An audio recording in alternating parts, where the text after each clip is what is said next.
Magandang umaga po sa ating lahat. Araw pa ngayon ng Sabado at andito naman po si Professor Tonton Contreras sa isa na namang edisyon ng Usapang Politika dito sa Facebook para sa mga friends ko live at para sa mga followers ko at sa mga subscriber ko sa YouTube ay siyempre team replay na lang po tayo. Ah, alam ko kahapon inasahan niyo tayo magkwentuhan kaya lang marami po akong ginawa kahapon. Pasensya na po at ako po ay may daytime job. Meron din po akong mga trabaho na kailangan kong asikasuhin at wala po tayong oras kahapon. Ang dami nating ginawa. Pero ngayong araw na to, sabi ko naman sa inyo kahapon na nagpa-deal-dali. Baka naman sabi ko sa hapon pwede na ako mag-live pero wala pa rin yung oras sa hapon eh. Kaya sabi ko, nag-anunsyo na ako na pasensya, ngayon na tayo magkikwentuhan. Okay, malapit na po ang Pasko, ilang araw na lang. Anong araw ba ngayon? December 6. So, 19 days na lang ay Pasko na. Ang pag-usapan po natin ngayon ay tungkol pa rin sa flood control investigations. Kasi, 'di ba, nag-resign si Babe Singson, the dating secretary ng DPWH Babe Singson, at marami ang mga alingas-ngas na nailabas, may mga nagsasabi na talagang palpak ang ICI.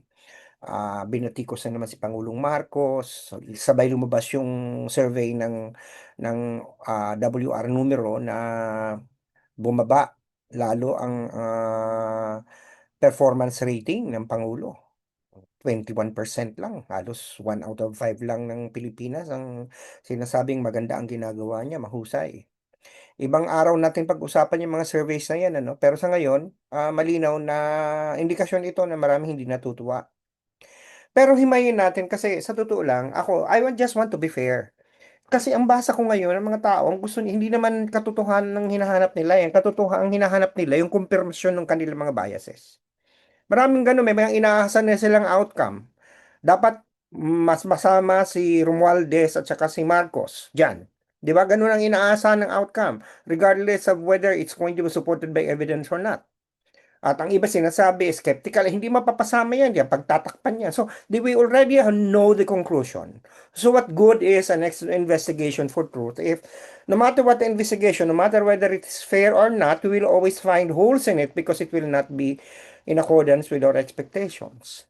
So, parang ang moro-moro dyan, moro-moro dahil nga talaga hindi natin paniwalaan kasi gusto lang natin kung ano yung magkukonfirm ang biases natin, which is kind of a wrong attitude. Kasi alam mo na pala eh, bakit ka pa magpapaimbestiga, di ba? May conclusion ka na pala, o therefore wag na. Parang it's like there is already a conclusion. Now, I don't want to defend the president. And for the fact, laging sinasabi sa akin, I'm pro Marcos. Maybe because I'm fair to him. Di ba? Kasi kung mali naman yung ginagawa, ay sinisita ko naman eh. Pero sa tingin ko kasi ngayon, mas maraming mali ginagawa yung iba eh. Unang-una, let us give where credit is where credit is due. Kung hindi naman nag-ingay si Pangulong Marcos dito, nung SONA, kung hindi siya nagsabi tungkol dun sa mapa, himahiya naman kayo, di ba? Hindi natin mag-uusapan to sa ngayon. Ang dami ng mga administrasyon na lumipas. Huwag niyong sabihin na itong pagkurakot sa DPWH ay ngayon lang nangyari sa panahon niya. Nangyari yan in the past. But nobody did what he did. So if only for that, siguro naman grabe na ang galit mo sa mga Marcoses kung pati yan ay hindi mo makilala. Let us grant him that. He's not perfect. He has lots of flaws. He has lots of baggages, but for that alone. At hindi naman yung sinabi lang, as if sinabi lang niya, di ba na, mahiya na okay, pero wala nang follow-up. Nag-create siya ng website. Naging transparent. Inilista doon lahat ng mga DPWH project para makita natin. At nag-create siya ng ICI. If only for that. I think you have to understand that a person can have so many sins and yet do something good. And then you're totally blind if you're not going to say that that is good because he's just a sinful person. Ang fair and objective na tao, yung titingnan mo ang act, kahit ito predominantly masama ang ginawa, kung totoo yan, may ginawa siya mabuti, purihin mo pa naman yung ginawa niya mabuti. Di ba? That is just being objective. That is just being rational. Ang problema ngayon, mga hindi nakatwiran ng pinapairal, galit. Di ba? Reason is the one that is taking a beating right now. Imagine.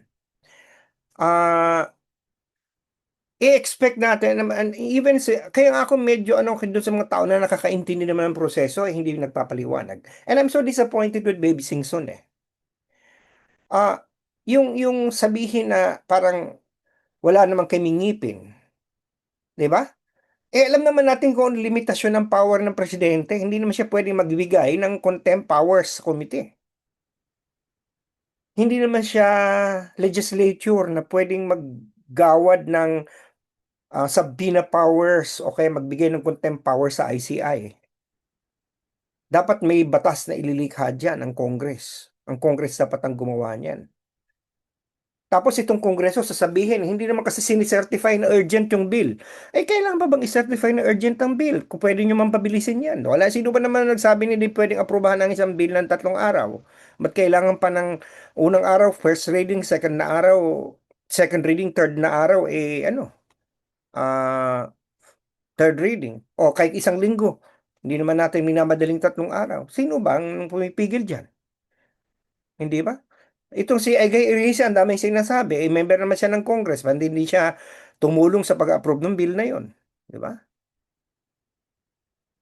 Itong Makabayan Black, ganun din, kyaw-kyaw ng kyaw-kyaw, di ba? Ba't hindi i-post yung ano ni Laila de Lima, bill? Dahil ba si Laila de Lima affiliated sa Akbayan? Di ba? So, sino ngayon ang may mga pagkukulang? Hindi ba? Merong pagkukulang din dito ang lahat. Kasi, ang inaasahan natin, ang ICI ay magkakaroon ng ngipin. Anong ngipin ibibigay ng Pangulo dyan kung hindi naman constitutionally allowed siya na mag-grant ng contempt and subpoena powers? Sapagkat malinaw na yan ay trabaho ng ibang branch ng gobyerno. Right? So, in-expect natin na ginawa na ng presidente ang kanyang magagawa at sasabihin kulang daw sa budget. Ang hindi ko maintindihan, bakit kailan pang, hindi ba sila nag-make ng representation sa executive branch? Siguro naman. Kaya lang ganito naman ang problema dyan eh. Mayroon ding limitasyon, hindi basta-basta pwede maglabas ng pera ang Pangulo nang hindi covered ng legislative appropriations. Meron siyang savings, pero pwedeng i-realign ng savings, pero within a certain particular unit lang o office. At hindi ko alam pwede mag-create ng bagong opisina na pupondohan ng gobyerno nang wala sa budget. Di ba? So these are things that are limitations. Di ba? Kung kulang pala, siguro ang ginawa sana dapat ng Pangulo humingi ng additional appropriations sa Congress. Kaya nga, siguro inisip ko, kung doon pwede nating masabi na may pagkakamali ang Pangulo.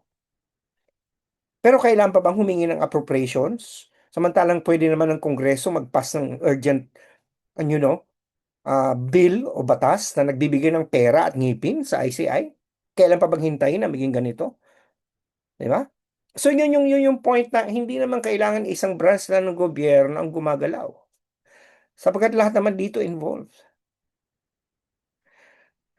And then eto pa, yung bagang mismong si Singson nagsabi na parang small fry lang ang mga baka madali dito. Ang tanong ko, natapos na ba yung proseso? Di ba? Tapos na ba yung proseso?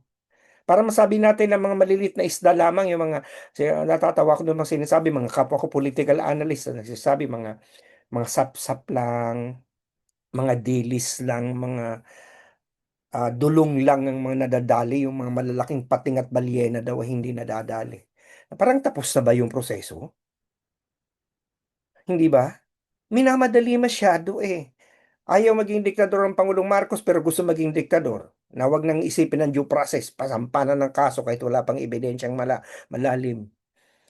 Tapos in the end, iiyak lahat dahil na-acquit ng korte dahil kulang ang ebidensya. Hindi ba? Parang lahat gustong gawing madaliin. At regarding dito sa Big Fish, tapos hindi pa tapos ang proseso, paano niyo makukonclude na hindi walang mas malaking taong madadali? Ayan nga may mga referrals sa mga senador, mga congressman o member ng House, mga dating miyembro ng kabinete. At ang mga diskaya ba, small fry ang mga yan? Hindi yan small fry. They are not inconsequential players. They're big players. Ubod ng yayaman ng mga yan eh. Hindi ba? So, ang maliit na isda, yung ordinaryong mamamayan. Yung mga yan, may mga kapangyarihan yung mga yan. Si Secretary Bunuan ba?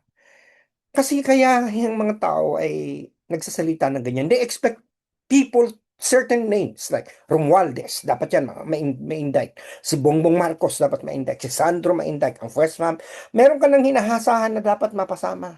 O yung iba naman, dapat si Sara Duterte mapasama. Si Rodrigo Duterte maisama. Di ba? Meron ng ganong klase ng inahasahan kay saan ka man pumuntang makakaliwa, makakanan, mabagitna. Which is kind of frustrating because that is not how justice works. Justice and truth are pursued, you know, progressively. And the final arbiter is always evidence. At ang ebidensya, hindi yan madaling i-produce out of a magical hat. So yun siguro ang gusto kasi ng iba na may pangalan sila na they would only, what will only satisfy them is a big fish is President Marcos himself, impeached and jailed. Di ba? Yun ang that will satisfy Tino and Co. and Elogo. Di ba? And all the left, and even some of the friends in among the liberal progressives. Yung iba naman, mga they will only stop when Dutertes and Pulong are indicted. Di ba? May kanya-kanya tayong mga gustong makitang mapatunay. Ako wala akong pakialam kung sino yan. Importante, may ebidensya, may batas na sinusunod. Dapat ganun tayo. So, ang daming maling expectations Hindi pa nakakatulong itong mga katulad ni Benji Magalong na kuda ng kuda. Hindi ko maintindihan kung saan nanggagaling itong mamang ito. Tumulong ka, parang tapos ngayon, umalis ka, tapos ngayon parang lahat na lang sinisira, yung lahat na lang sinisiraan niya. Di ba? Sana hindi rin maging ganyan si Singson. Di ba? Kasi parang, alam nyo naman na ang limitasyon. Hindi nyo ba alam ang civics ninyo na hindi pwede mag-grant ang subpoena powers at least si Singson alam niya na kailangan magpasa ng batas ang Congress. Di ba? At alam natin na hindi basta-basta pwede mag-produce ng ebidensya.